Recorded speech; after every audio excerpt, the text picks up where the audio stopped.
Listen, when you said that you were waiting for Chinese, I knew about it, and I was like, huh, should I tell him now or let him languish for? I can't let you languish for 4 hours, just knowing that it's not gonna be Chinese. I was like, okay, let him come here. We'll break the news to him. That's why I was merciful, and I did not break your heart 4 hours early. Oh yeah, if I'm gonna have fun, at least do it in person. Yeah, yeah.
Per Muhammad wa ali Muhammad salawat. Allahumma.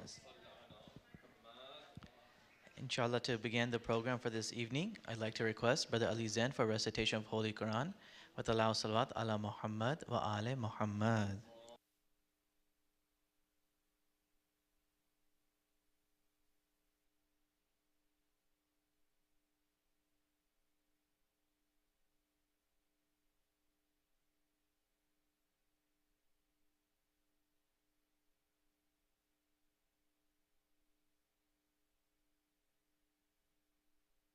محمد وآل محمد صلوات.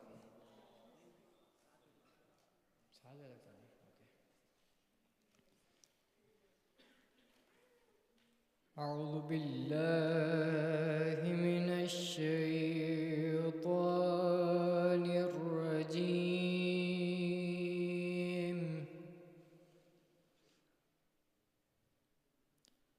بسم الله الرحمن الرحيم.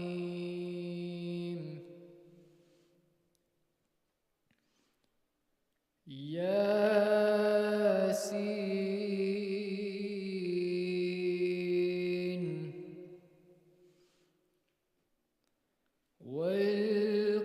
والقرآن الحكيم إنك لمن المرسلين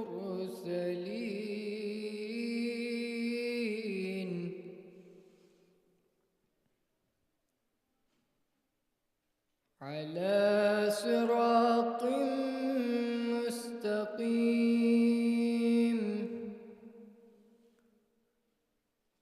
تنزيل العزيز الرحيم لتنذر قوما ما أنذر آباؤهم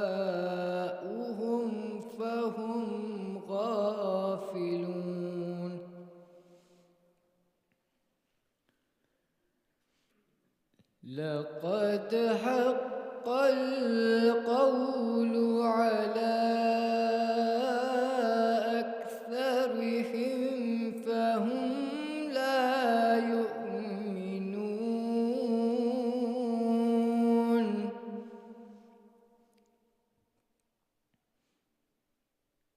إنا جعلنا في أعناقهم أغلالا فهي إلى الأذقان فهم مقمحون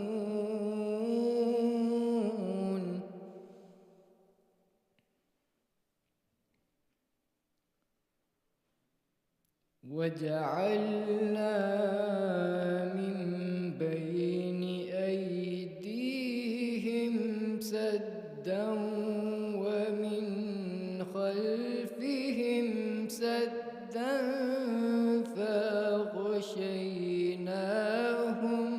فهم لا يبصرون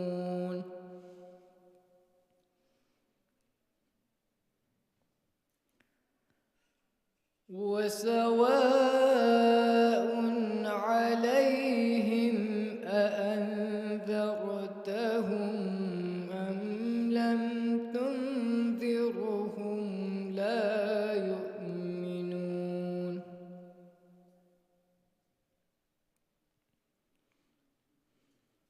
إنما تنذر من اتبع الذكر وخشي الرحمن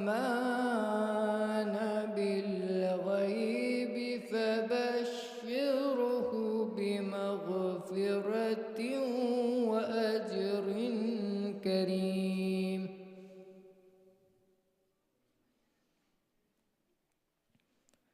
إنا نحن نحيي الموتى ونكتب ما قدموا وآثارهم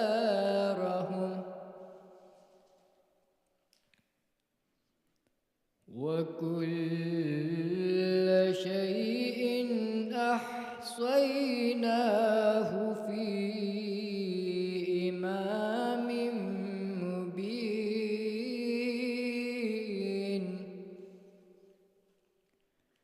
صدق الله العلي العظيم محمد وآل محمد صلوات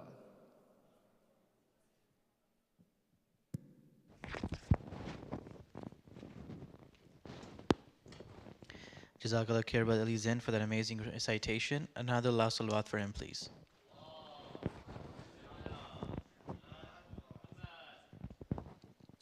Bismillah ar-Rahman ar-Rahim. Respected Shaykh, elders, brothers and sisters of faith, Assalamu alaikum. Jazakallah khair to Shaykh Mahdi for addressing the community during these holy nights. We are indeed humbled and grateful for your presence and eager to learn from you, inshallah. Just a few reminders before I request the Shaykh to begin his speech for tonight. Programs for this upcoming week for the Zarbat of Imam Ali alayhi salam, the Shahadat of Imam Ali alayhi salam, and the Nights of Qadr. Details will be sent out on the WhatsApp group. Please look for more details there, inshallah. On March 28th, on Friday, there will be a 9th annual Dallas Youth Group lock-in. There will be food, prizes, games, and more. For more details, inshallah, look for the announcements on WhatsApp as well as the CFK app. Inshallah, CFK will have its annual Eid Carnival on the 5th of April. Please look for more details in the upcoming weeks. Jazakallah khair to all those who have donated during these holy nights to the City of Knowledge. As a friendly reminder, we do not do any fundraising in between programs. It is therefore requested to all those who can, please help us reach our goal and donate as much as you can. Please don't forget to register, as this is crucial to the success of our program. By registering, you help us use our resources wisely and avoid food wastage. If your plans do change, please update your RSVP as well. Before I request the Shaykh to begin his speech for tonight, I would like to request that we recite a Surah Fatiha for the marhumin of tonight's program sponsors. Let us also include our own marhumin and mu'minat and those of the Muslim Ummah.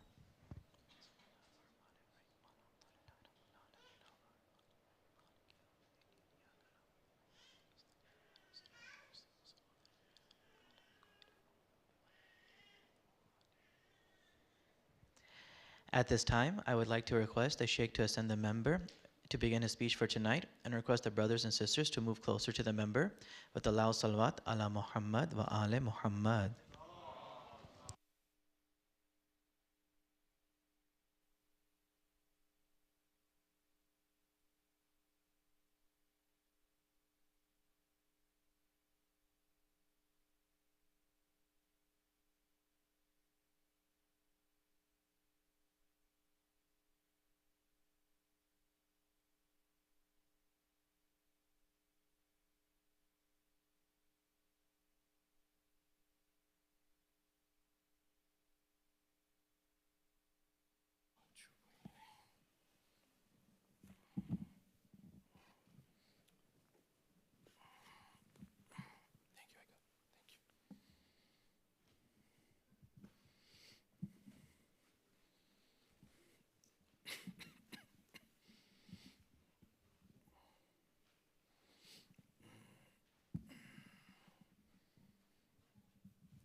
الفاتحة. بسم الله الرحمن الرحيم. الحمد لله رب العالمين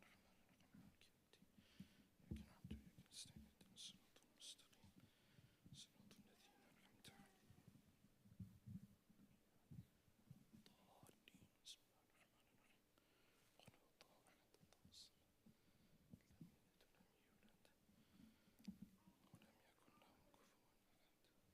أنعمت عليهم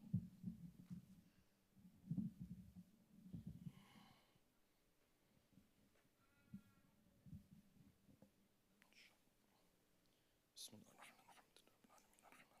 ولا الضالين. أعوذ بالله من الشيطان الرجيم. بسم الله الرحمن الرحيم. الحمد لله الذي لا يبلغه مدحته القائلون ولا يحصي نعماءه العادون ولا يؤدي حقه المجتهدون الذي لا يدركه بعد الهمم ولا يناله غوص الفطن الذي ليس لصفته حد محدود ولا نعت موجود ولا وقت معدود ولا أجل ممدود. أما بعد فقد قال الله الحكيم في محكم كتابه الكريم: أعوذ بالله من الشيطان الرجيم. وعباد الرحمن الذين يمشون على الأرض هونا وإذا خاطبهم الجاهلون قالوا سلاما والذين يبيتون لربهم سجدا وقياما والذين يقولون ربنا اصرف عنا عذاب جهنم إن عذابها كان غراما إنها ساءت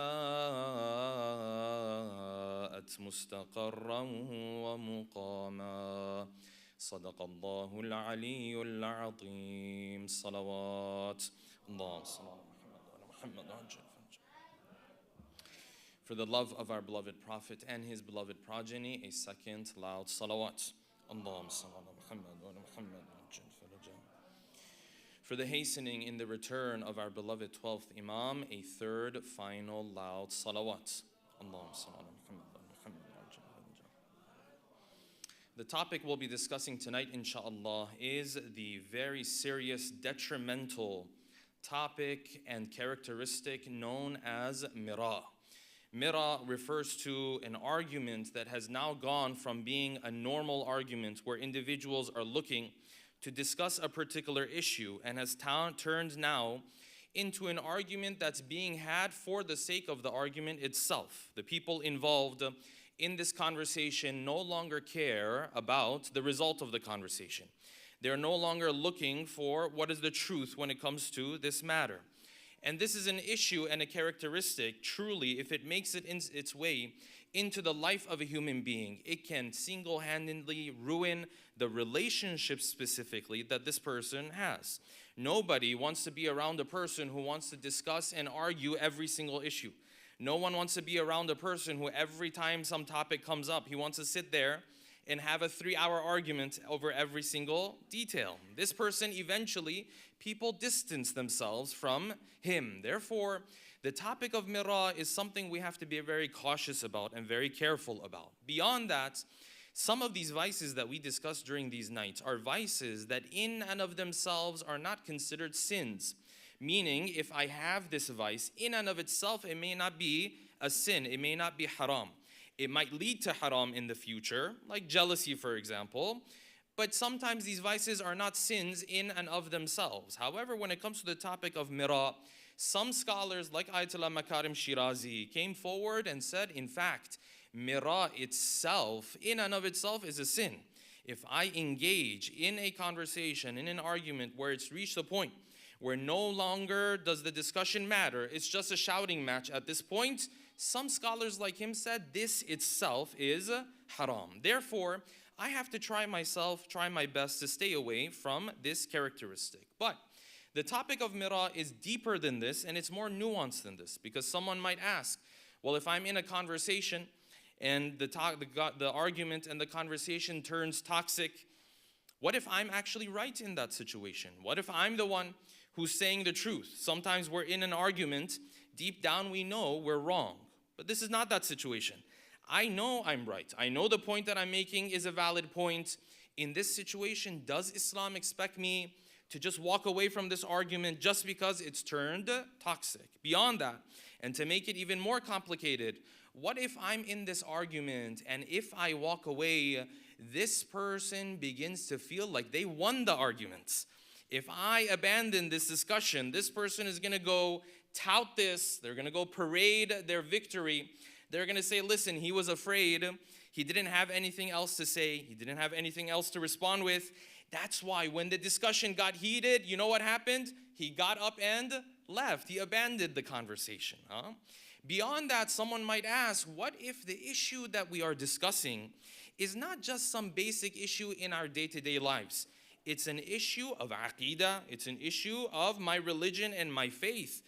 If it's an issue of that importance, surely Islam in that situation, one might ask, gives me permission to engage in this conversation and this argument. Because if I walk away now, maybe this person walks away with the idea that he won this argument. Well, the aqidah that I have, the faith that I have, the school of thought that I believe in, maybe my school of thought is going to take a hit here. Does Islam tell me in these situations to continue in that argument? Or even in these situations, does Islam tell me to walk away? Therefore, you can see that this topic of Mira, we sit here and very easily say, don't engage in toxic arguments. It's not that simple. It's a very nuanced discussion, and it plays out in a very complex way in our day-to-day lives. Therefore, tonight, we want to take some time to delve into this topic, and we'll do so by posing the following questions. Number one, what is Mira? What is the definition of Mira? When can I know that my argument has now reached the point of Mira? And what reward did the Prophet of Allah promise for the one who walks away from Mira even when he knows that he was right. Number one. Number two, what are the 4 problems that the 6th Imam explained to us in his hadith that a person who engages in Mira creates for himself and for his relationships? Number 3, what is the sign that I am growing in my knowledge? Is it that I'm winning more arguments when I argue with others? I'm winning more shouting matches when I argue with others? Or is there a different sign that Islam assigned for us to know if my knowledge is seeping into me, it's becoming part of me or not? Number 4, if the matter that we are discussing is a religious matter, it's a matter of aqeedah, it's a matter of faith, it's not some basic mistake maybe this person made or that made. It's about individuals who I respect. It's about, for example, the issues that the first Imam had with Muawiyah, for example. It's a serious issue. It affects history for many years. In these situations, am I supposed to engage in Mira? Or even in these situations, should I walk away? Number 5, how did the 6th Imam debate with the people of his time, and in particular with someone who later became his disciple, known as Hisham ibn Hakam? And how is the debating of the 6th Imam so completely different from what we see online today with online personalities, be them Sunni or Shia, in their etiquette and in their adab? Number 6, what are the 3 ways that I can utilize to remove Mira from my day-to-day life? And number 7, and finally, when 2 people engage in a conversation and that argument begins to turn toxic, why does Allah subhanahu wa ta'ala send down upon them angels from the sky? And what do the angels tell the one who has turned the argument toxic? And what do the angels tell the one who is being patient? Tonight, inshallah, we'll delve into these 7 questions with a loud salawat ala Muhammadin wa ali Muhammad. Allahumma salli ala Muhammad. Let's begin from here. What is Mira? Many times we engage in a conversation. The conversation might even be a heated conversation. Just because a conversation is heated, this does not mean this is Mira. Mira has a particular definition, and that is this: I engage in this conversation, in this argument, but the argument is no longer about what is the truth when it comes to this issue. Now, the important detail here is sometimes the people who are engaging in Mira and making this conversation into Mira, sometimes it's both of them, meaning both of them are only shouting at each other at this point. Both of them are only listening just so that it becomes their turn to speak now. Other times, no. Even if one of them has this approach, this conversation, Islam looks at it and says, this is now what? Mira. This argument has now turned into a toxic argument. You are not to engage in it anymore, even if it's just one of the 2 sides who is engaging in this. And you see, Mira creates so many problems in our day-to-day lives, in our families, Muslim families. It's unfortunate. You see sometimes the husband and the wife, they argue over the same issue for 2 hours, for 3 hours. The children are watching this. Sometimes the children and the parents, they sit down, they get into an argument, everyone gets heated, nothing is solved at the end of the day. For 2 hours, they're yelling at each other. For 2 hours, they're arguing over this issue. Friends, sometimes people who have had friendships for a very long time, they get into heated arguments. Sometimes they say things that they regret later. They want to take it back. They can't take it back anymore. Now this friendship of 5 years or 10 years has been ruined. Why? Because they engaged in Mira. Because they saw this argument has turned toxic. But they didn't stop there. They continued arguing on this issue. They continued their shouting match. And now they try to come and clean it up. They can't clean it up. The amount of problems that Mira creates in our lives, in our families, in our marital relationships, in our communities even, are very big. And this is why the Prophet Muhammadin al-Mustafa, salawatullahi wa salamuhu alayhi, Allahumma salli ala Muhammad. The Holy Prophet, he has a beautiful narration. Because Mira creates so many problems, he sets a very high reward and a very high status for the one who is willing and able to walk away from Mira, particularly when he feels like he's right.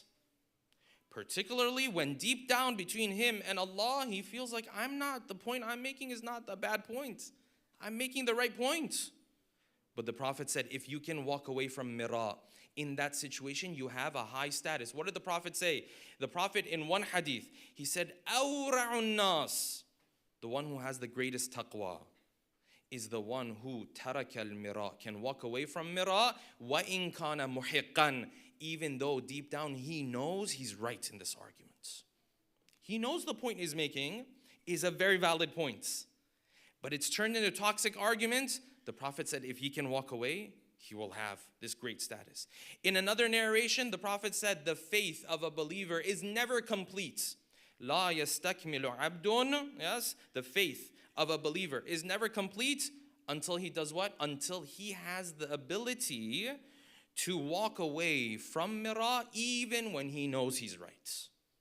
If he knows he's right and he can't get himself to walk away from this argument, from this shouting match now, the Prophet said no, his faith is not there yet. His faith has a weakness in it. This is the amount of problems that Mira creates in our communities.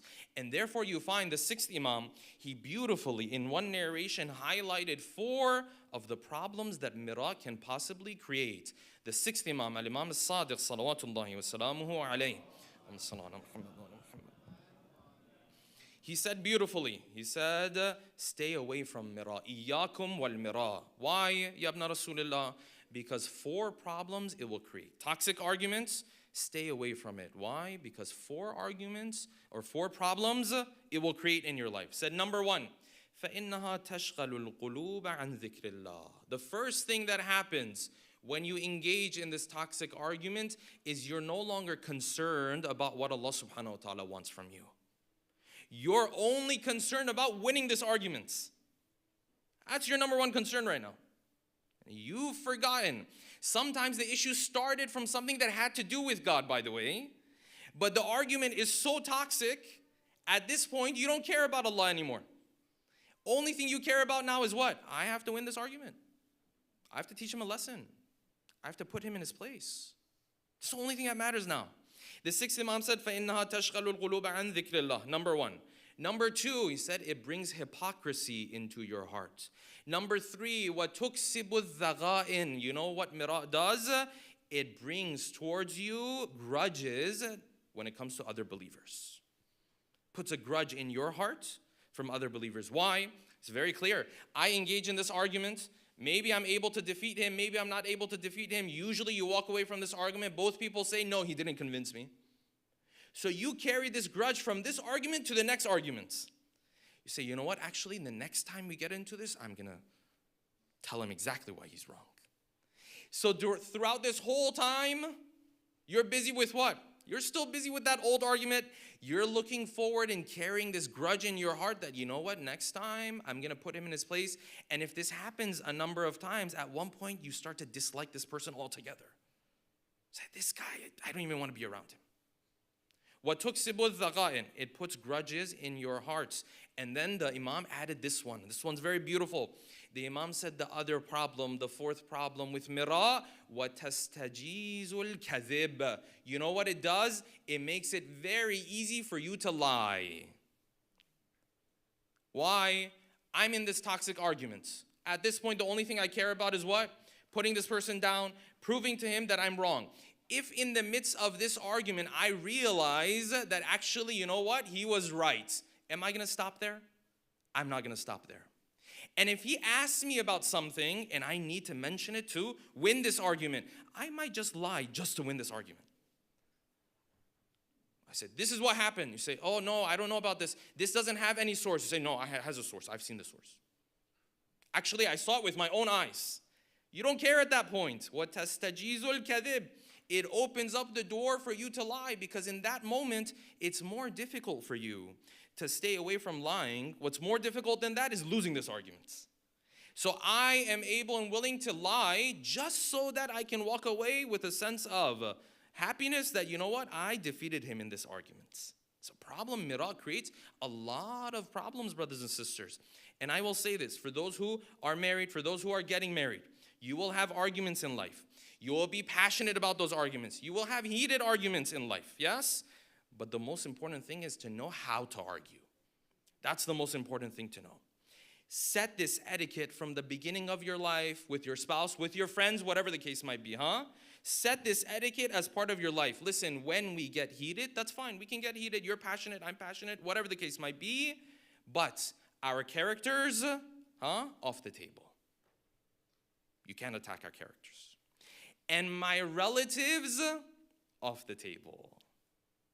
We can discuss this issue, but don't open your mouth and then say, your mother this, your father this, your cousin this. No. Respectful. Build this as a condition into your marriage or any other relationship that you have. Whatever we're going to discuss, we're going to discuss. But we're not going to get this personal that I attack your character, number one, or I attack your family, God forbid. These two, off the table. Islam came forward and said, listen, instead of doing this Mira, why don't you engage in another concept called Mudarat? Mudarat is an interesting concept. What is Mudarat? It's difficult to find a particular translation for the word Mudarat. But generally, Mudarat means what? It means I live my life in a way where I'm easygoing. I learn to get along with people. This, brothers and sisters, in Islam is considered a skill and an art. It's an art. Do you know how to get along with people? Or are you that person? Am I that person? In every environment that I go, there's more drama. In every environment that I go, yes, then other people go complaining to others, oh, this guy came. Or am I that person who does mudarat? If I'm that person who does mudarat, who knows how to get along with people, Allah subhanahu wa ta'ala said, this person, his faith is strong. So what did the hadith say? The hadith said, mudaratun nas, knowing how to get along with people, Nisful iman, half of faith. Nisful iman. Warifqu bihim, and being kind to people, nisful aish, it's half of the happiness that you will experience in your life. If you can't get along with people, something in your religiosity is missing. Something in practicing that faith is missing. Especially mudarat comes into the picture when I'm dealing with an ignorant person. You're not always dealing with people who are intellectually developed and so on and so forth. No, this is a real world. You deal with a lot of ignorant people. This is normal, especially in those situations. Which is why in Surah Al-Furqan, the verses that we began with, Allah subhanahu wa ta'ala said what? وَعِبَادُ الرَّحْمَنِ, those servants of mine that are special servants. الَّذِينَ يَمْشُونَ عَلَى الْأَرْضِ هَوْنًا, they're humble. We'll come back to that later. And then Allah subhanahu wa ta'ala said these special servants, وَإِذَا خَاطَبَهُمُ الْجَاهِلُونَ قَالُوا سَلَامًا. When the ignorant one comes and wants to engage with them, he knows how to deal with the situation. He knows how to maneuver this situation. He says, قَالُوا سَلَامًا, yeah. How are you doing? You doing fine? Alhamdulillah. Then maybe he engages with somebody else. He is so skillful in maneuvering situations where he can see already at the end of it, there's heated arguments. This is important. Who had this type of mudarat? The Prophet, the Ahlul Bayt had the greatest levels of mudarat. And this mudarat, brothers and sisters, is actually what is assigned in our faith as a sign of the growth of your knowledge. In Islam, the level of your knowledge and the level of your hilm and patience always correlates with one another. Wherever my knowledge is, that is exactly where my patience and forbearance has to be when I'm dealing with people. If my knowledge grows and my forbearance doesn't grow, I'm not gaining knowledge. That's just information. Just information. The Ahl Bayt said, the person who is knowledgeable, he has a concept called hilm. Hilm means what? I'm patient when it comes to my inner emotions. My emotions don't get the best of me. I don't turn around and yell at people. Even when they don't do the best thing, even when they have shortcomings in how they're addressing me. Maybe this person's a little bit harsh, but you have to have that hilm.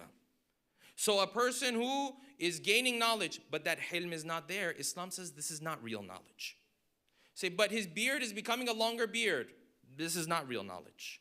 But thousands of people sit down and listen to him or her.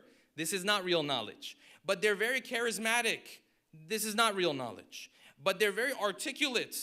This is not real knowledge, Islam said. Islam said the sign of the growth of your knowledge is how much do you grow in your hilma, your patience in how you deal with people, especially when it comes to that ignorant individual. Look in the life of the Prophet, you see examples of hilm that really puts my patience and your patience to shame.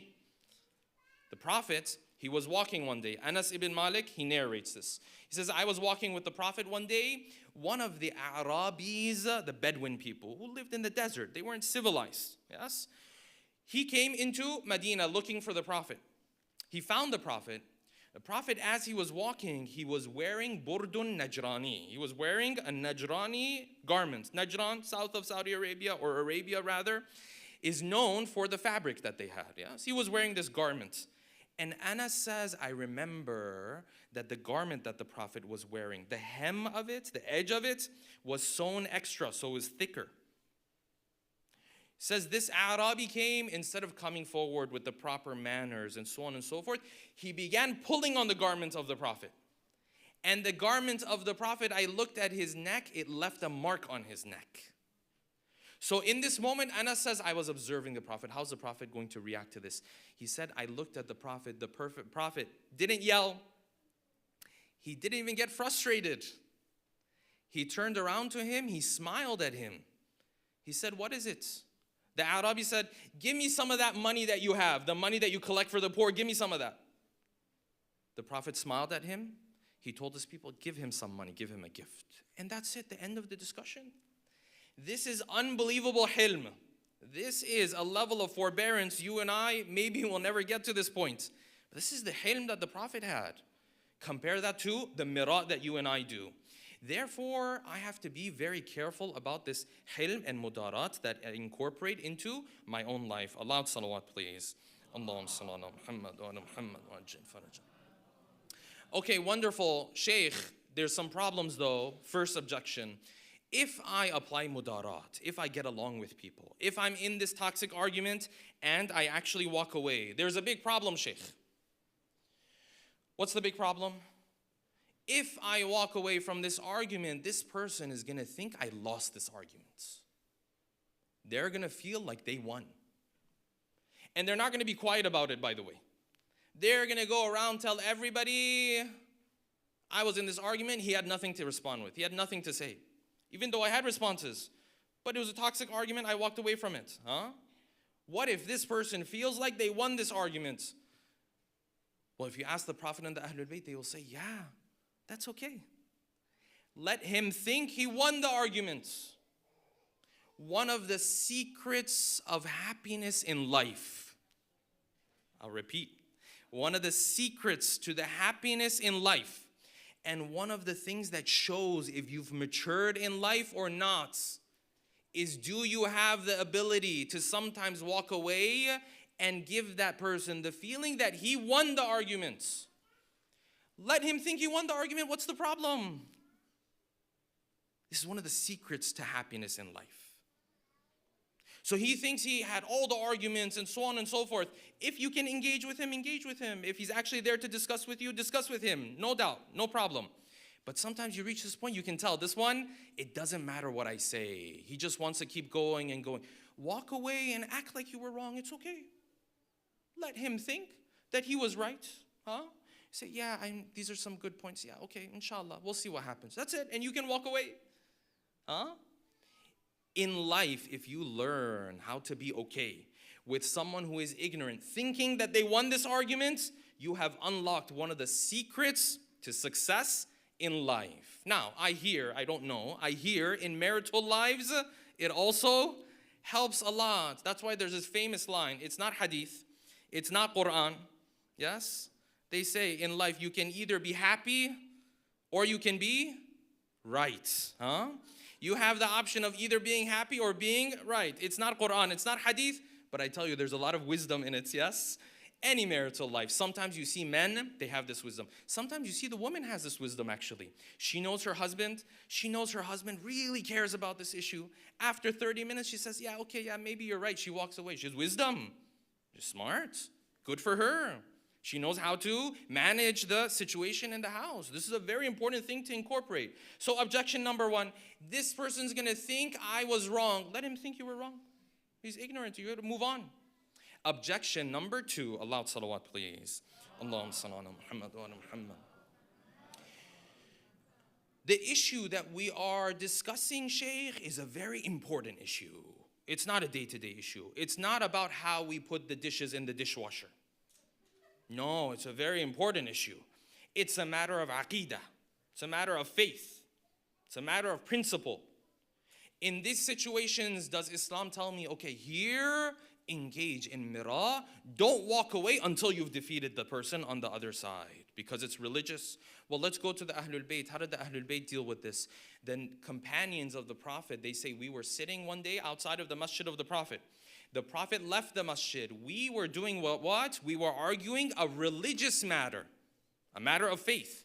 But the argument had gotten heated. It had reached the point of mira. So the Prophet walked by us and overheard us. He turned to us. He said, what is it you're discussing? They said, Ya Rasulullah, we are doing discussion about religious matter. It's turned into very heated arguments. The Prophet said a number of lines. The narration says the Prophet got angry to a point that we had never seen him get this angry. Then he turned to us. He said, number one, Dharul Mira. Stay away from Mira. When the argument reached a point where it's toxic, walk away. فَإِنَّ الْمُمَارِي قَدْ تَمَّتْ خِسَارَتُهُ. Because the one who does Mira has already lost the debates. The one who gets toxic, he's already lost. He thinks he's winning. He's already lost. He said, Dharul Mira, فَإِنَّ الْمُمَارِي. Stay away from Mira. For the one who engages in Mira, أَنَا لَا أَشْفَعُ لَهُ يَوْمَ الْقِيَامَةِ. I will not do shafa'a of him on the day of judgment. These are scary lines. He continued. He said, Dharul Mira, فَإِنَّ الْمُؤْمِنَ لَا يُمَارِي. Stay away from Mira, because a true believer doesn't engage in toxic arguments. Then he continued. He said, whoever is in a situation where they see this argument has turned into Mira, it's turned into a toxic argument, the Prophet said, if he is able to walk away knowing that he is right, I, za'imun lahu, I am going to guarantee for him 3 houses in heaven. 1 at the very top, 1 in the middle, 1 at the bottom. All of these he will have access to. That's full access if he can walk away. It's a religious matter. Even in a religious matters, mira is not allowed. Now, this is how different, brothers and sisters, from what we see today when it comes to Shia-Sunni debates, when it comes to even Sunni-Sunni debates. Very different. Before making this point, I have to mention this.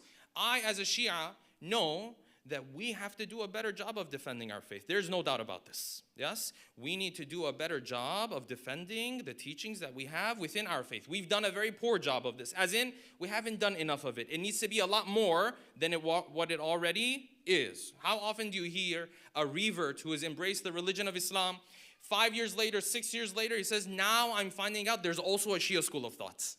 What does this mean? This means a lack of resources. This means that we have not been able to present our side of history, of aqaid, of our school of thought, well enough and, in a prolific enough way. It needs to be a lot more. So that's number one. You understand this, yes? But even if I'm trying to defend my school of thought, I cannot engage in mira, in this debate, to a point where my adab and my etiquette and my manners go out the window. And you see this very frequently, unfortunately, with these internet personalities online. Be they Sunni or Shia, unfortunately. So you sit and you're listening and you're observing, and this person says, today I'm going to teach you a lesson. Today I'm going to put you in your place. If you had a brain, you would know better. This is how the Ahlul Bayt taught us to speak. This is the etiquette of debate and conversation and so on and so forth. The mistake that you and I make is what? We assume that in a debate, even over a religious matter, the only thing that matters is my content and my arguments. Well, you're wrong. What matters more often, maybe even more than that, is my akhlaq and my etiquette. Why? Because maybe I'm debating with a person who also doesn't have proper akhlaq, huh? Maybe that person also doesn't have proper akhlaq. But guess what? When you're debating with that person, you're not just speaking to that person. There are hundreds of other people who have proper akhlaq who are also watching you. There are hundreds of other people who are on the fence on this issue. They're looking at how you walk, how you talk, how you carry yourself in this debate. How often has it been we go on social media, we see someone debating an issue, in the first 5 seconds he says, these Shia, no etiquette. He speaks in this such a dismissive way, such a disrespectful way. How often does it happen? You don't even listen to the rest of what he says. So I'm out of here. You don't even have the proper etiquettes. And our brothers and sisters from Ahl Sunnah do the same thing. That's how the human being is. It's not just your content and your arguments. It's the type of tone that you set. It's the type of etiquette that you set. Sometimes people say, but this person or these individuals, they weren't swearing. No, swearing or not swearing is not enough. Sometimes I can make a comment, make a whole school of thought feel offended. Say, yes, you guys in this school of thought. Now in that school of thought, there's millions of people. You guys, with your school of thought, if you had a brain, you would have corrected your aqaid by now. Oh, this is scary. Much of these arguments fall under this category. They're problematic. Say, well, I have to defend my belief system. Defend your belief system. If that person has the right adab, engage with him directly. If he doesn't have the right adab and etiquette, and he wants to do Mira with you, then go separately and make the points that you want to make. But if you go separately and you're making those points, then be respectful. There's thousands of people, hundreds of people, millions of people, whatever the case might be. They're watching how you carry yourself. These same speakers will turn around and say what brought people to Islam more than the arguments of the Prophet was the akhlaq of the Prophet. These same individuals will sit there and speak about the etiquette of the Prophet, and that's how Islam actually spread. But when it comes to debating the issue, all of a sudden this goes out the window. I wish in these types of situations you could have told this person, you're Sunni, if the Prophet was here today amongst us and he was seeing how you're debating, he would be very displeased with you. And if you're Shia and the Ahlul Bayt were amongst us today and seeing how you're debating, the Ahlul Bayt would have been very displeased with you. Adab, etiquette. You want to understand adab and etiquette? Listen, no matter how knowledgeable you are, no matter how many arguments you want to use, no matter any of this kind of stuff, yes, you can't become more knowledgeable than Ja'far ibn Muhammad. Yes, you can all agree on this. We cannot become more knowledgeable than Imam as-Sadiq, salawatullahi wa salamuhu alayhi. Allahumma salli ala Muhammad wa ala Muhammad. You can't become more knowledgeable than that. The one who had that type of knowledge, that Malik used to attend and learn from him, yes? And Abu Hanifa used to attend and learn from him. When he spoke and he debated and he argued, he did it with the proper etiquette and the proper akhlaq. Where do we see this beautifully? We see this very beautifully in the debate and the conversation that the sixth Imam had with Hisham ibn Hakam. Who was Hisham ibn Hakam? He became eventually a very important disciple of who? Of the sixth Imam. But Hisham did not start out like this. Hisham was actually that guy who had 1,000,000 questions for every sentence that you said. And I want to give you the proper context so you don't think the Imam was speaking to someone who otherwise would have been quiet and reserved. No, Hisham was not reserved at all. That's why in Rijal Kashi, we read the story of his first meeting with the sixth Imam. We read that his uncle, when he came to introduce him to the sixth Imam, his own uncle was hesitant. His own uncle said, you know what, if I bring Hisham here, he might challenge the sixth Imam so much, he might be disrespectful. He was too bold, young and bold. So the sixth Imam, the uncle of Hisham, he said, eventually, I said, let me have him meet the sixth Imam. So he came and met the sixth Imam. So when he sat there in front of the sixth Imam asked him some questions. When he asked him these questions, Hisham began thinking. Now look at the adab, the etiquette of the sixth Imam. He began thinking. But while he was thinking, he couldn't find the answer in that moment. Did the sixth Imam look for a, I caught you moment? I caught you red-handed. See, you couldn't answer this. No. Look at what Ja'far ibn Muhammad did. The sixth Imam then turned to Hisham and said, Hisham, if you need time to think and go and ask your teachers to see if they have an answer to these questions, you can take that time. It's okay. There's no rush. We're trying to get down to the truth of this matter. Hisham went for 3 days. 3 days the Imam gave him opportunity. You want to go and find the answer to this question. Maybe you don't remember it right now. It's okay. Maybe you can't remember the reference right now. It's okay. I give you time. Compare that now to the debates that take place. And they're waiting to catch you red-handed. Okay, this makes good content, yes, for drama series, brothers and sisters. It's not the way that Ahlul Bayt wanted us to discuss these issues. If someone wants to see, give you a contemporary example, a person who has now combined knowledge and etiquette together, a very young individual, scholar, who does a very good job with this, look no further than Shaykh Ahmad Salman. You can watch his stuff online in the Arabic language. He discusses the most controversial issues between Shia and Sunni and the most respectful ways. Wonderful. Say, half Tunisian, half Saudi. Grew up, was not Shia before. Yes? But the way he speaks to his brothers and sisters from Ahlus Sunnah, knowledge with etiquette and with adab. This is the path of the Ahlul Bayt. Yes? Of course we have to defend our school of thought more. A lot more than what we're doing. But if I don't do it the right way, sometimes I'll create more problems than solutions. Even if the people around me keep cheering me on. They say, what you're doing is amazing. You're doing groundbreaking work. But am I? Is this the etiquette of the Ahlul Bayt? Therefore, the Ahlul Bayt taught us 3 steps to take to slowly remove Mira from my heart. The first of those is humility. Aloud salawat, please. Allahumma salli ala Muhammad wa ala Muhammad. The first of those is this, humility. If I find myself, I'm not able to accept that I am wrong in this argument, that comes from a place of kibr and arrogance. Sure, I can make it look like I'm really interested in this topic. I can make it look like I'm very strong in my opinion. You can make it look like however you want to make it look like. I can trick myself, yes? But the Ahlul Bayt said if you engage in Mira more often than not, there's arrogance involved. You're not willing to accept that you're wrong, or you're not willing to accept that this person might think that he was right. Either way, it's a form of arrogance. So the Prophet has a beautiful narration. In this narration, he said, humility has 4 signs. He said, sign number 1, a sign of humility is that when this person comes into a gathering, it doesn't matter for him so much where does he sit in this gathering. He doesn't need to have the spotlight on him all the time. He sit anywhere. Here's available, that is it. Number 1. He said number 2, the sign of humility is that when this person comes into a gathering, he is more than happy to be the first one to say salam.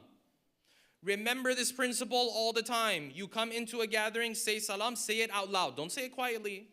Say it out loud, let everybody hear it.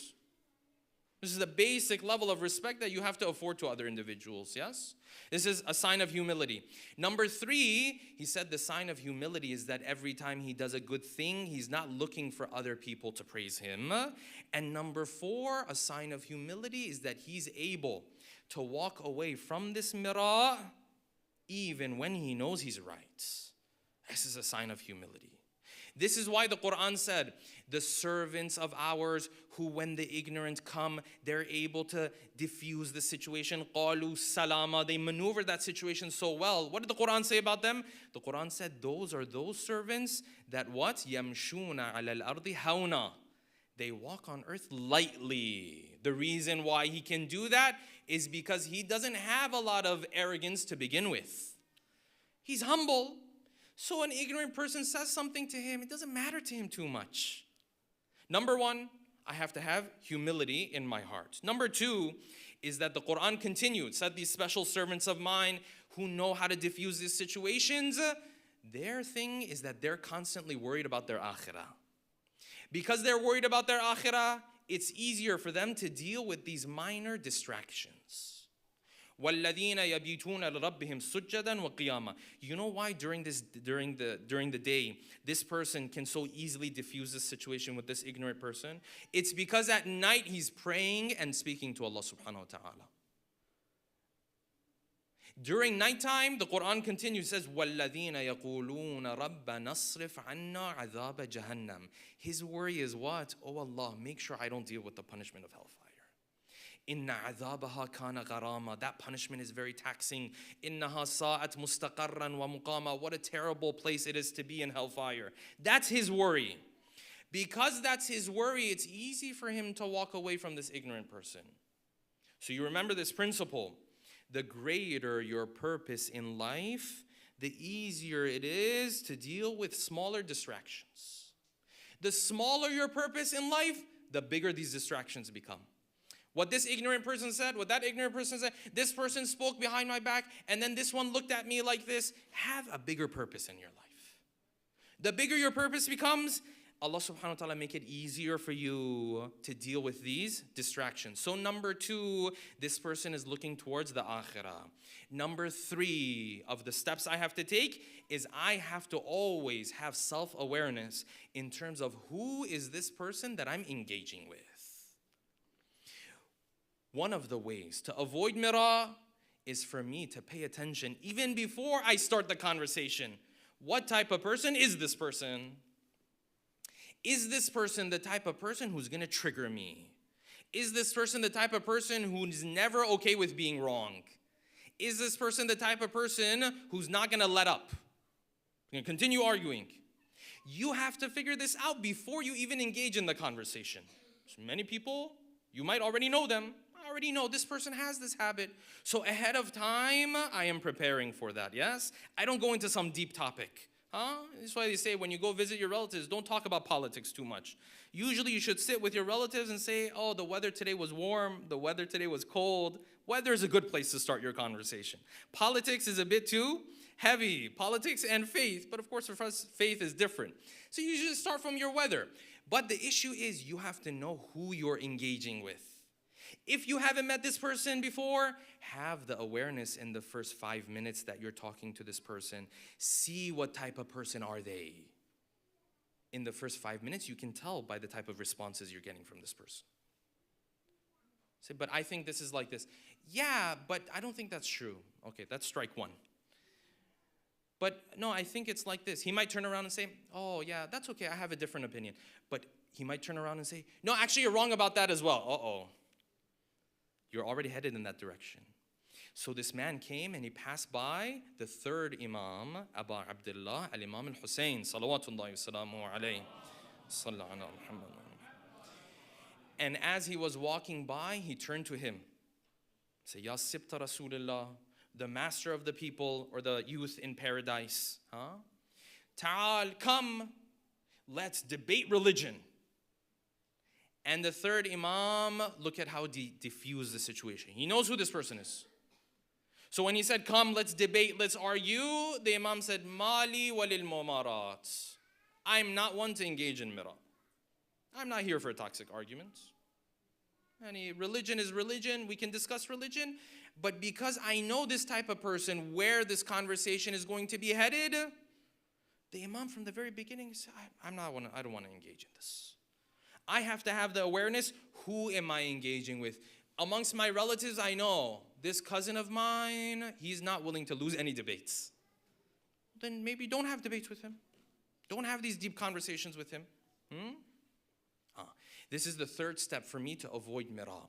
When I engage in mira and this argument turns toxic, because walking away from it has such a great reward, Allah subhanahu wa ta'ala rewards that person very heavily. The narration says that when 2 people engage in an argument and that argument starts to become toxic, Allah subhanahu wa ta'ala sends angels from the skies. The angels come down. One of those people is discussing in a toxic way. The other person is patient. He has hilm, he has forbearance. The angels turn to the one who is making things toxic. They say what? They say, qulta wa qulta wa qulta. You stood here in front of him and you kept attacking him and yelling and no etiquette and all of this. You're turning this argument into a toxic argument. And then the same angels turn to the patient one. They say, wahalumta. But we were watching, you were patient. You tried to avoid this conversation getting out of hand. But this is the important line. Then the angels say, the things that he said last, if you're able to walk away from them right now and not answer one more time, because that's how shaitan gets us, just one more time. If you're able to walk away and not answer one more time, your sins will be forgiven. You will walk away pure again. But if you answer just one more time, after the argument's already turned toxic, your sins will not be forgiven anymore.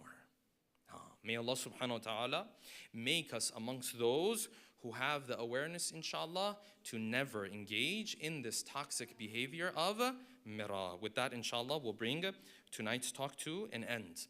Let us take a moment to recite Surah Al-Fatiha for all of your marhumin and marhumat, especially the marhumin and marhumat of the sponsors of tonight's program, with a loud salawat ala Muhammadin wa ali Muhammad. Allahumma salli ala Muhammad wa ala Muhammad. So inshallah, I want to take a moment. I'm just going to stand down here, guys. Yes. So we have, alhamdulillah, for some of you who might be aware, we have started an initiative. It's called the Welcoming Initiative. Yes. You might have seen the flyer that already went out. And my hope is that inshallah, this is an initiative that continues for many years. Yes. Long after we're gone, let people know Dallas as the place, inshallah, that when you move to the community, people welcome you. Yes, from different centers, from different organizations, they welcome you, inshallah. So hopefully this becomes, a sunnah hasana. Hopefully it becomes a sadaqah jariyah for you, for myself, for all of us, inshallah. Yes. Today is the first time ever that we are going to introduce families, individuals who have moved to our community. Alhamdulillah, the list has already gone out. The form has already gone out. We've had 10, maybe 12 different families have already signed up. So we're not going to introduce all 12 families today. Slowly over time, we will introduce the families. Whenever we have these happy occasions where we have all come together, we'll take a moment to introduce either the individual or the family, inshallah. So today, the first of those individuals, we will introduce them to our community. Alhamdulillah, a beautiful welcome basket has also been designed for them. Yes, there will be a brochure that will be given to them that has information about the community, about the different directors here at CFK, about Wisdom Academy, about the basic necessities that you have when you move to a new community. As you move to a new community, there's a lot of unknowns. There's a lot of things I still am trying to get a hold of. Yeah. So what we wanted to do, alhamdulillah, the social services team is doing, try to make this process easier. So if I can ask for the first individual to please join me up here, Brother Ahmad Qurashi. Yes, a loud salawat, please. Allahumma salli ala Muhammad wa ala Muhammad wa ajil farajahum. Brother Ahmad has moved. Yes, I'll tell you one interesting fact about Brother Ahmad, by the way. Yes, he's not married, first of all, so he's single. Yes. Secondly, the interesting fact about Brother Ahmad is that he is half Brazilian. Yes, yes. Where did you move from? Orlando, Florida. Orlando, Florida. You're not Khoja, are you? No, you're not Khoja. Usually everyone in Orlando is Khoja. Yes. And now, alhamdulillah, he has moved to our community. And how long has it been since you moved to Dallas? 8 months. 8 months. Yes, mashallah. So this is your first Ramadan here in the Dallas community and here at CFK in particular. May Allah subhanahu wa ta'ala bless him. I'm going to pass on the welcoming basket to Brother Ahmad, inshallah. And inshallah, we'll recite a loud salawat for him, inshallah. One loud salawat, please. Allahumma salli ala Muhammad wa ala Muhammad wa ajil farajah. We hope that you stay with us for a very long time, inshallah. Yes? Inshallah, the next time we see him, inshallah, married with multiple children, inshallah. Yes? Thank you so much. You can take a seat. One more loud salawat, please. Allahumma salli ala Muhammad wa ala Muhammad. It's time for Adan. So inshallah, the other families we will introduce on the happy occasions that we have moving forward. Please, brothers and sisters, please introduce yourself to Brother Ahmad. Yes, meet up with him, get to know him, and inshallah, let's make him feel like he's at home. Yes, inshallah, let's do Adan.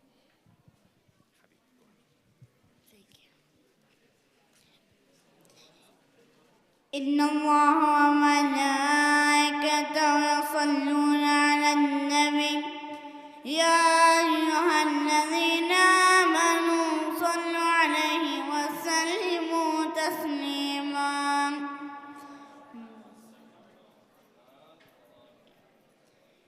الله أكبر الله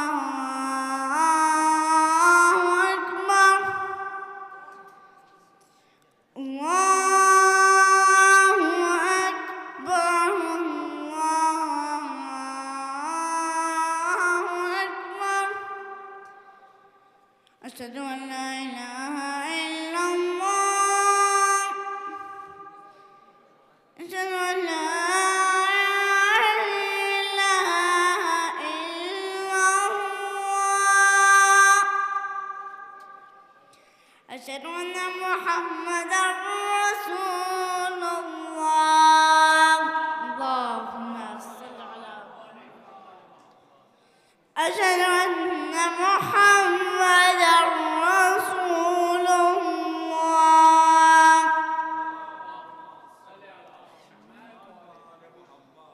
أشهد أن علي ولي الله أشهد أن عليا حجة الله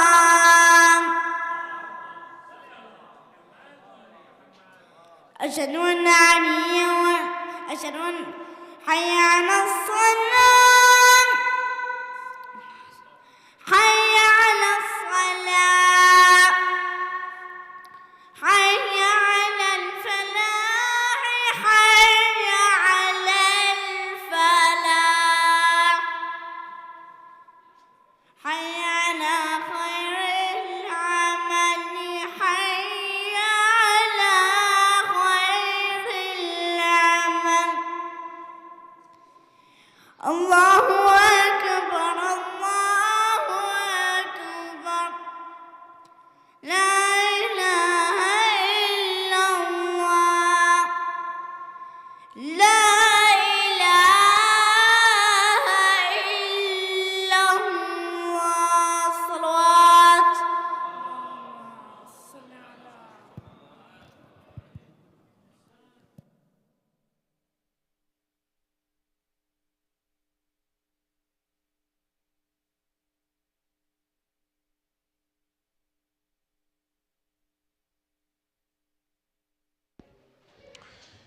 الله أكبر الله أكبر أشهد أن لا إله إلا الله أشهد أن لا إله إلا الله أشهد أن محمدا رسول الله أشهد أن محمدا رسول الله وأن عليا حجة الله صلوات الله وسلامه عليه حي على الصلاة حي على الصلاة حي على الفلاح حي على الفلاح حي على خير العمل حي على خير العمل قد قامت الصلاة قد قامت الصلاة الله أكبر الله أكبر لا إله إلا الله استغفر الله ربي وأتوب إليه الله أكبر بسم الله الرحمن الرحيم الحمد لله رب العالمين الرحمن الرحيم مالك يوم الدين إياك نعبد وإياك نستعين اهدنا الصراط المستقيم صراط الذين أنعمت عليهم غير المغضوب عليهم ولا الضالين بسم الله الرحمن الرحيم قل هو الله أحد الله الصمد لم يلد ولم يولد ولم يكن له كفوا أحد الله أكبر سبحان ربي العظيم وبحمده سمع الله لمن حمده الله أكبر سبحان ربي الأعلى وبحمده الله أكبر الله أكبر سبحان ربي الأعلى وبحمده الله أكبر بحول الله وقوته أقوم وأقعد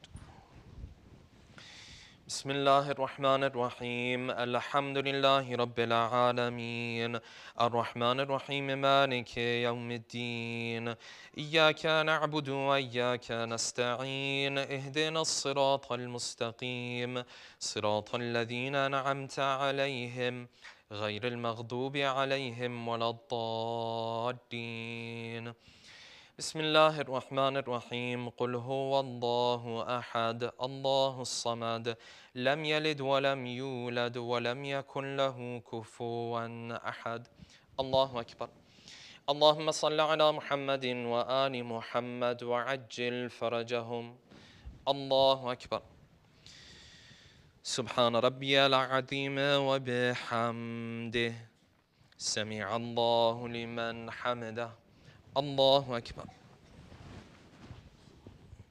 سبحان ربي الأعلى وبحمده الله أكبر الله أكبر سبحان ربي الأعلى وبحمده الله أكبر أشهد أن لا إله إلا الله وحده لا شريك له وأشهد أن محمدا عبده ورسوله اللهم صل على محمد وآل محمد وتقبل شفاعته وارفع درجته بحول الله وقوته أقوم سبحان الله والحمد لله ولا إله إلا الله والله أكبر سبحان الله والحمد لله ولا إله إلا الله الله أكبر سبحان ربي العظيم وبحمده سمع الله لمن حمده الله أكبر سبحان ربي الأعلى وبحمده الله أكبر الله أكبر سبحان ربي الأعلى وبحمده يا لطيف ارحم عبدك الضعيف الله أكبر بسم الله وبالله الحمد لله أشهد أن لا إله إلا الله وحده لا شريك له وأشهد أن محمدا عبده ورسوله اللهم صل على محمد وآل محمد السلام عليك أيها النبي ورحمة الله وبركاته السلام علينا وعلى عباد الله الصالحين السلام عليكم ورحمة الله وبركاته الله أكبر الله أكبر الله أكبر إن الله وملائكته يصلون على النبي يا أيها الذين آمنوا صلوا عليه وسلموا تسليما اللهم صل على محمد وآل محمد اللهم صل على محمد وآل محمد اللهم صل على محمد وآل محمد لا إله إلا الله لا إله إلا الله لا إله إلا الله تسبيح فاصل سلام الله عليه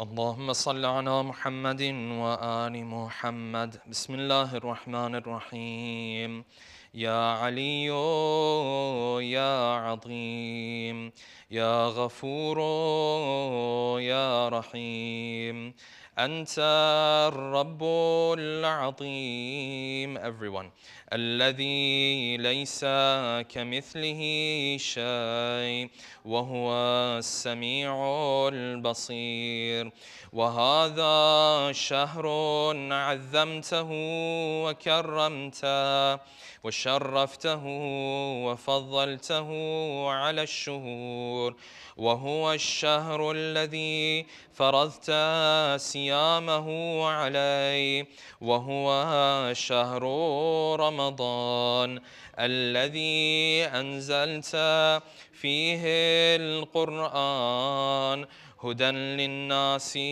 وبينات من الهدى والفرقان وجعلت فيه ليلة القدر وجعلتها خيرا من 1000 شهر فيا ذا المن ولا يمن عليك من علي بفكاك رقبتي من النار فيما تمن علي وأدخلني الجنة برحمتك يا أرحم الراحمين. ما صلى على محمد استغفر ربي وأتوب. الله أكبر الله أكبر. أشهد أن لا إله إلا الله أشهد أن لا إله إلا الله أشهد أن محمدا رسول الله. ما صلى على محمد أشهد أن محمدا رسول الله. ما صلى على محمد وأن عليا حجة الله صلوات الله وسلامه. حي على الصلاة حي على الصلاة حي على الفلاح حي على الفلاح حي على خير العمل حي على خير العمل. قد قامت الصلاة قد قامت الصلاة. الله أكبر الله أكبر لا إله إلا الله. استغفر الله ربي وأتوب إليه. الله أكبر. بسم الله الرحمن الرحيم. الحمد لله رب العالمين الرحمن الرحيم مالك يوم الدين إياك نعبد وإياك نستعين اهدنا الصراط المستقيم صراط الذين أنعمت عليهم غير المغضوب عليهم ولا الضالين. بسم الله الرحمن الرحيم. قل هو الله أحد الله الصمد لم يلد ولم يولد ولم يكن له كفوا أحد. الله أكبر. سبحان ربي العظيم وبحمده سمع الله لمن حمده.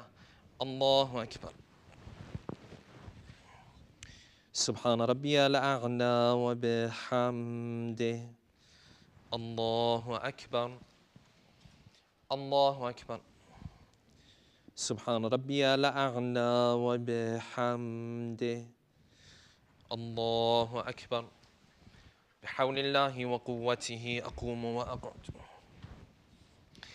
بسم الله الرحمن الرحيم. الحمد لله رب العالمين الرحمن الرحيم مالك يوم الدين إياك نعبد وإياك نستعين اهدنا الصراط المستقيم صراط الذين أنعمت عليهم غير المغضوب عليهم ولا الضالين. بسم الله الرحمن الرحيم. والعصر إن الإنسان لفي خسر إلا الذين آمنوا وعملوا الصالحات وتواصوا بالحق وتواصوا بالصبر. الله أكبر. اللهم صل على محمد وآل محمد وعجل فرجهم. الله أكبر. سبحان ربي العظيم وبحمده سمع الله لمن حمده. الله أكبر. سبحان ربي الأعلى وبحمده. الله أكبر الله أكبر. سبحان ربي الأعلى وبحمده. الله أكبر. أشهد أن لا إله إلا الله وحده لا شريك له وأشهد أن محمدا عبده ورسوله. اللهم صل على محمد وآل محمد وتقبل شفاعته وارفع درجته بحول الله وقوته أقوم وأقوم. سبحان الله والحمد لله ولا إله إلا الله والله أكبر. لا إله إلا الله. الله أكبر. سبحان ربي العظيم وبحمده سمع الله لمن حمده. الله أكبر. سبحان ربي الأعلى وبحمده. الله أكبر الله أكبر. سبحان ربي الأعلى وبحمده. الله أكبر. بحول الله وقوته أقوم وأقوم. سبحان الله والحمد لله ولا إله إلا الله والله أكبر. لا إله إلا الله. الله أكبر. سبحان ربي العظيم وبحمده سمع الله لمن حمده. الله أكبر. سبحان ربي الأعلى وبحمده. الله أكبر. الله أكبر. سبحان ربي الأعلى وبحمده. يا لطيف ارحم عبدك الضعيف. الله أكبر. بسم الله وبالله الحمد لله. أشهد أن لا إله إلا الله وحده لا شريك له وأشهد أن محمدا عبده ورسوله. اللهم صل على محمد وآل محمد. السلام عليك أيها النبي ورحمة الله وبركاته. السلام علينا وعلى عباد الله الصالحين. السلام عليكم ورحمة الله وبركاته. الله أكبر. الله أكبر. الله أكبر. إن الله وملائكته يصلون على النبي يا أيها الذين آمنوا صلوا عليه وسلموا تسليما. اللهم صل على محمد وآل محمد. اللهم صل على محمد وآل محمد. اللهم صل على محمد وآل محمد. لا إله إلا الله. لا إله إلا الله. لا إله إلا الله. تسبيح والنظر سلام الله عليه.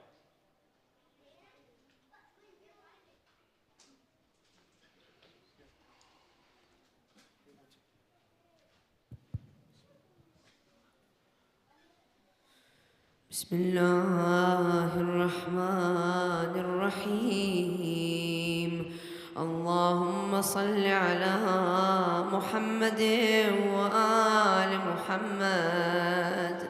اللهم أدخل على أهل القبور السرور. اللهم أغني كل فقير. اللهم أشبع كل جائع. اللهم اكسو كل عريان. اللهم اقضي دين كل مدين. اللهم فرج عن كل مكروب. اللهم رد كل غريب. اللهم فك كل أسير. اللهم أصلح كل فاسد من أمور المسلمين. اللهم اشفي كل مريض. اللهم سد فقرنا بغناك. اللهم غير سوء حالنا بحسن حالك.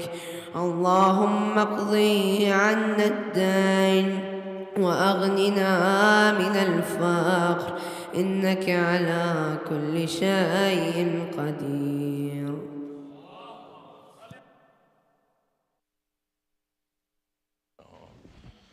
Inshallah, ziyarah will be after the dua.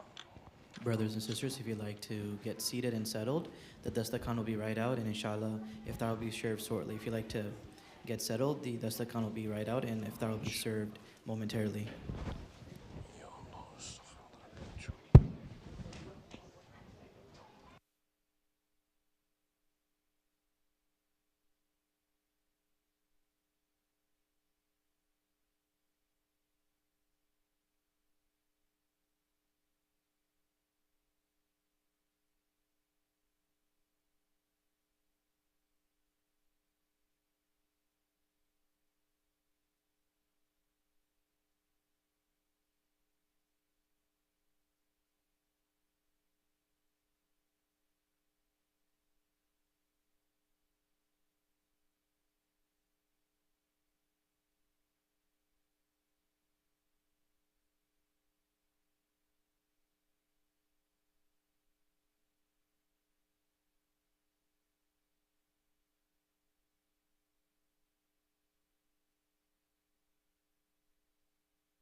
Inshallah, we will be beginning the recitation of dua in the next couple of minutes. Please help the volunteers around you clean up so that we can get the hall ready for dua.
Inshallah, let us all settle down so that we can begin the recitation of Dua Mujir with a loud salawat ala Muhammad wa ali Muhammad.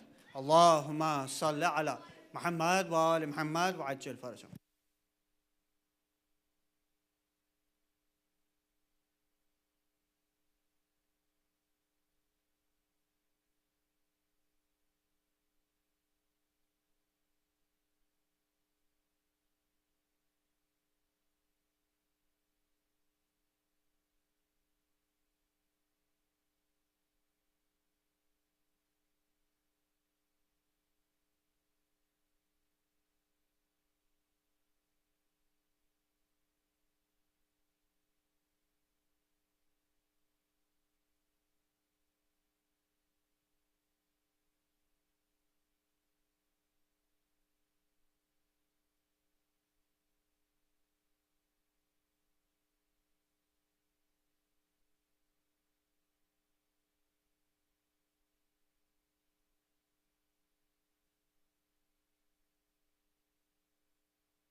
بار محمد وآل محمد صلوات اللهم صل على محمد وآل محمد وعجل فرجهم.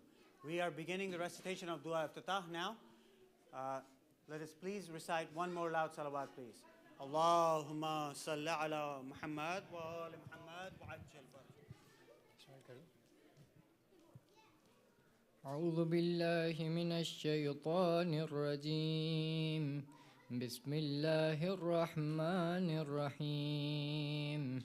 اللهم إني أفتتح الثناء بحمدك وأنت مسدد للثواب بمنك، وأيقنت أنك أنت أرحم الراحمين في موضع العفو والرحمة، وأشد المعاقبين في موضع النكال والنقمة، وأعظم المتجبرين في موضع الكبرياء والعظمة.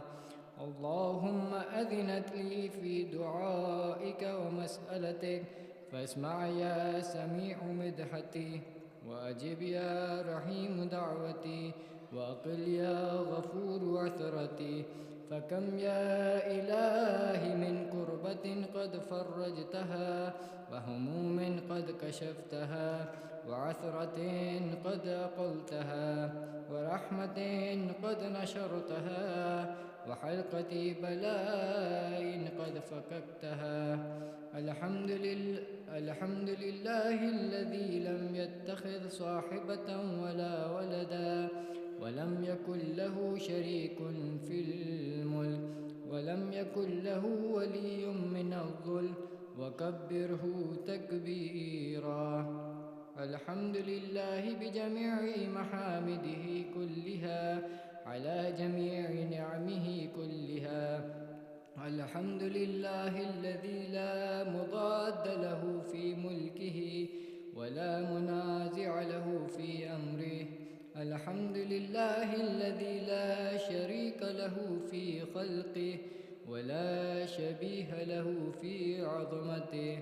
الحمد لله الفاشي في الخلق أمره وحمده، الظاهر بالكرم مجده، الباسط بالجود يده، الذي لا تنقص خزائنه، ولا تزيده كثرة العطاء إلا جودا وكرما، إنه هو العزيز الوهاب. اللهم إني أسألك قليلا من كثير، مع حاجة بي إليه عظيما، وغناك عنه قديم، وهو عندي كثير، وهو عليك سهل يسير. اللهم إني عفك عن ذنبي، وتجاوزك عن خطيئتي، وصفحك عن ظلمي، وسترك على قبيح عملي، وحلمك عن كثير جرمي.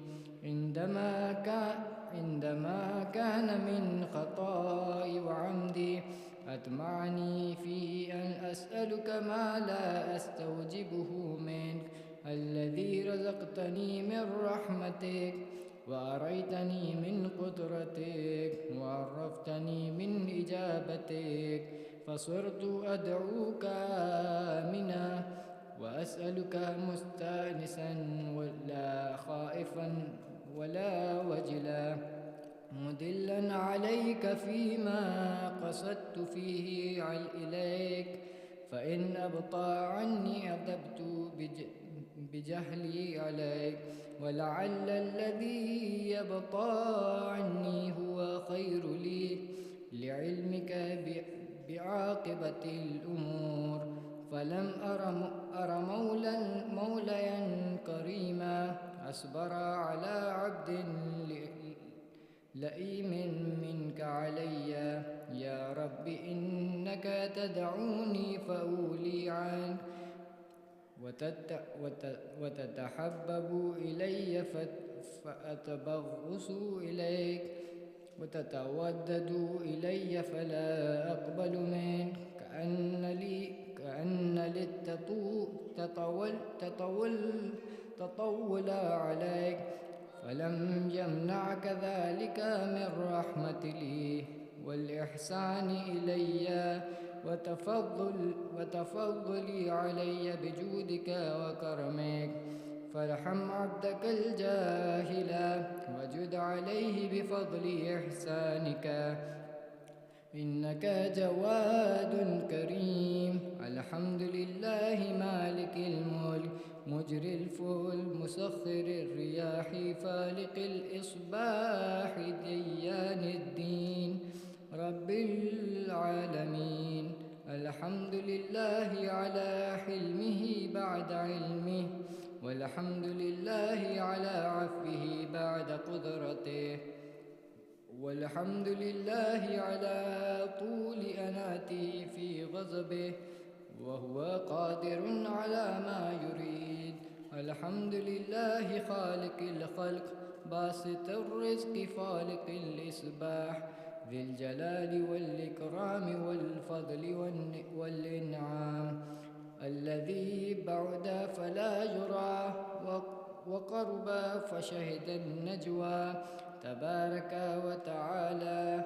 الحمد لله الذي ليس له منازع يعادله ولا شبيه يشاكله ولا ظهير يعاضده، قهر بعزته الأعزة وتواضع لعظمة العظماء فبلغ بقدرته ما يشاء. الحمد لله الذي يجيبني حين أنادي ويستر علي كل عورة وأنا أعصيه ويعزم النعمة علي فلا أجازي. فكم من موهبة هنيئة قد أعطاني وعظيمة مخوفة قد كفاني وبهجة مونقة قد أراني، فأثني عليه حامدا وأذكره مسبحا. الحمد لله الذي لا يهتك حجابه ولا يغلق بابه ولا يرد سائله ولا يخيب آمله. الحمد لله الذي يؤمن الخائفين وينجي الصالحين ويرفع المستضعفين ويزع المستكبرين ويهلك ملوكا ويستخلف آخرين. والحمد لله قاسم الجبارين مبير الظالمين مدرك الهاربين نكال الظالمين صريخ المستصرخين موزعي هاجات الطالبين معتمد المؤمنين. الحمد لله الذي من خشيته ترعد السماء وسكانها وترجف الأرض عمارها وتموج البحار ومن يسبح في غمراتها. الحمد لله الذي هدانا لهذا وما كنا لنهتدي لولا أن هدانا الله. الحمد لله الذي يخلق ولم يخلق ويرزق ولا يرزق ويطعم ولا يطعم ويميت الأحياء ويحيي الموتى وهو حي لا يموت بيده الخير وهو على كل شيء قدير. اللهم صل على محمد عبدك ورسولك وأمينك وصفيك وحبيبك وخيرتك من خلقك وحافظ سرك ومبلغ رسالاتك أفضل أحسن وأجمل وأكمل وأزكى وأنمى وأطيب وأطهر وأسنى وأكثر ما صليت وباركت وترحمت وتحننت وسلمت على أحد من عبادك وأنبيائك ورسولك وصفوتك وأهل الكرامة عليك من خلقك. اللهم صل على علي أمير المؤمنين ووصي رسول رب العالمين، عبدك ووليك وأخي رسولك وحجتك على خلقك، وآيتك الكبرى والنباء العظيم. وصل على الصديقة الطاهرة فاطمة سيدة نساء العالمين. وصل على سبتي الرحمة وإمام الهدى الحسن والحسين سيدي شباب أهل الجنة. وصل على أئمة المسلمين علي بن الحسين ومحمد بن علي وجعفر بن محمد وموسى بن جعفر وعلي بن موسى ومحمد بن علي وعلي بن محمد والحسن بن علي والخلف الهادي المهدي، حججك على عبادك وأمنائك في بلادك صلاة كثيرة دائمة. اللهم وصل على ولي أمرك القائم المؤمل وعدل المنتظر وحفه بملائكتك المقربين، وأيده بروح القدوس يا رب العالمين. اللهم اجعله الداعي إلى كتابك والقائم بدينك، استخلفه في الأرض كما استخلفت الذين من قبله. مكن له دينه الذي ارتضيته له، أبدله من بعد خوفه أمنا، يعبدك لا يشرك بك شيئا. اللهم أعزه وأعزز به، وانصره وانتصر به، وانصره نصرا عزيزا، وافتح له فتحا يسيرا، واجعل له في لدنك سلطانا نصيرا. اللهم أزهر به دينك وسنة نبيك حتى لا يستخفي بشيء من الحق مخافة أحد من الخلق.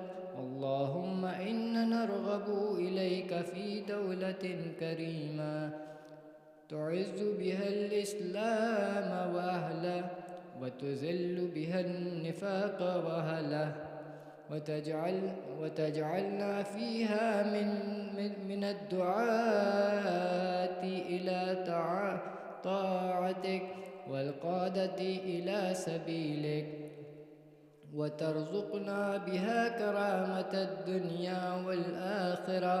اللهم ما عرفتنا من الحق فحملنا، وما قصرنا عنه فبلغنا. اللهم المن به شعثنا، واشعب به صدعنا، وارتق به فتقنا، وكثري به قلتنا، وأعزز به ذلتنا، وأغني به عائلنا، وأقصص به عن مغرمنا، واجبر به فقرنا، وسد به خلتنا، ويسر به عسرنا، وبيض به وجوهنا، وفك به يسرنا، وأنجح به طلبتنا، وأنجز به مواعيدنا، واستجب به دعوتنا، وأعطنا به سؤلنا، وبلغنا به من الدنيا والآخرة أعمالنا، وأعطنا به فوق رغبتنا يا خير المسؤولين وأوسع المعطين. واشفف به صدورنا، وأذهب به غيظ قلوبنا، واهدنا به لما اختلف فيه من الحق بإذنك إنك تهدي من تشاء إلى صراط مستقيم وانصرنا به على عدوك وعدونا إله الحق يا آمين. اللهم إنا نشكو إليك فقد نبينا صلواتك عليه وآله وغيبة ولينا وكثرة عدونا وقلة عدننا وشدة الفتن بنا وتظاهر الزمان علينا فصل على محمد وآله وأعنا على ذلك بفتح منك تعجل بزر تكشف ونصر تعزه وسلطان حق تظهره ورحمة منك تجللناها وعافية منك تلبسناها برحمتك يا أرحم الراحمين. الله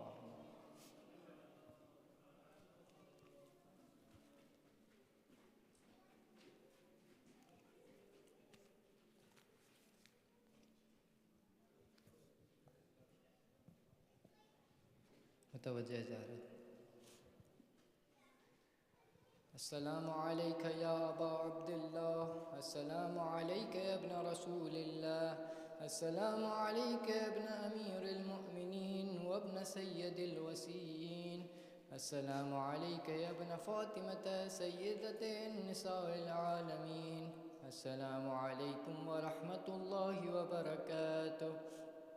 السلام عليك يا غريب الغرباء، السلام عليك يا معين الضعفاء والفقراء، السلام عليكم ورحمة الله وبركاته.